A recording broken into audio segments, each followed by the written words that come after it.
Episode 4 Agatha ini kurang seru sih ya dibandingkan episode-episode sebelumnya, tapi tetap aja di episode ini juga ada beberapa bagian yang bisa di-highlight dan tetap menarik gitu. Apa aja tuh? Nah, ini bakal spoiler tentu saja ya, jadi yang belum nonton.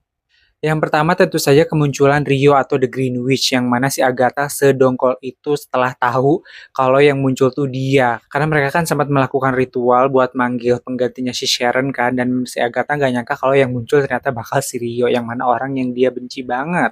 Kali ini yang diuji adalah si Alice, dan menurut gue, nah ujian kali ini itu nggak semenegangkan waktu si Jen gitu. Malah gue agak-agak lucu yang lihat mereka nyanyi sambil ngeband kayak gitu. Dan menurut gue di ujian ini tuh si Alice tuh kemampuannya kayak powernya tuh kurang kelihatan gitu, kurang menonjol. Tapi di episode-episode selanjutnya gue yakin sih kekuatan mereka tuh satu persatu bakal ditonjolin lagi lebih dari yang sebelumnya. Yang gue perhatiin penyihir yang berhasil melewati tesnya itu perlahan bakal mendapatkan skillnya balik gitu. Kayak si Jennifer waktu dia akhirnya berhasil meracik ramuan buat nyembuhin lukanya si Tin. Dan pada saat si Tin belum sadar, Agatha ini kan getol banget ya jagain si Tin, sedangkan penyihir lain tuh pada ngobrol di api unggun gitu. Dari situ kita bisa melihat juga beberapa obrolan menarik antara Agatha dan si Tin, di mana mereka membahas sijil atau segel, gue lebih enaknya ngomongnya segel, yang membelenggu si Tin. Agatha bilang kalau penyihir yang merapal sijil itu buat seseorang itu harus merapalkan sijil itu sendiri buat dirinya juga gitu. Jadi menurut gue tersangkanya siapa lagi penyihir yang tiba-tiba hilang dari dunia ini, dari universe ini, tidak diketahui keberadaannya. Udah jelas Wanda Maximoff sih, fix. Harusnya ya.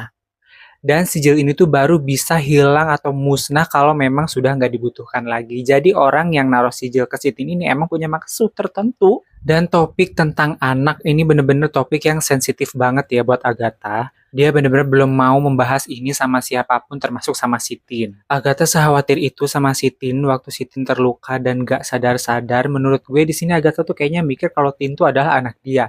Tapi lagi-lagi harapan Agatha itu pupus atau dimusnahkan dengan kata-katanya si Rio yang bilang kalau Agatha, anak itu tuh bukan anak lo.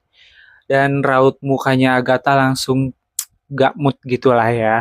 Jujurnya agak kasihan juga ya Agatha ini. Dan terakhir yang paling banyak menimbulkan pertanyaan buat gue itu adalah si Rio sendiri. Karena setelah gue menyelam di Twitter dan dimanapun itu ya, gue tuh banyak melihat orang-orang berspekulasi kalau si Rio ini bukan sekedar Green Witch. Karena orang-orang tuh bisa ngelihat juga kalau si Rio ini ada potensi buat jadi Blackheart atau The Dead atau Death. Jadi kayaknya identitas Green Witch ini cuman buat menutupi identitas dia yang sebenarnya juga gitu. Dan karena itu gue jadi nonton ulang lagi trailer-trailernya Agatha, dan dari situ pun gue juga jadi punya pemikiran sendiri dan kemungkinan-kemungkinan yang akan terjadi nanti di episode-episode selanjutnya. Coba deh lo tonton-tonton lagi trailernya. Itu aja sih pembahasan buat episode 4-nya. Sampai ketemu lagi. Bye.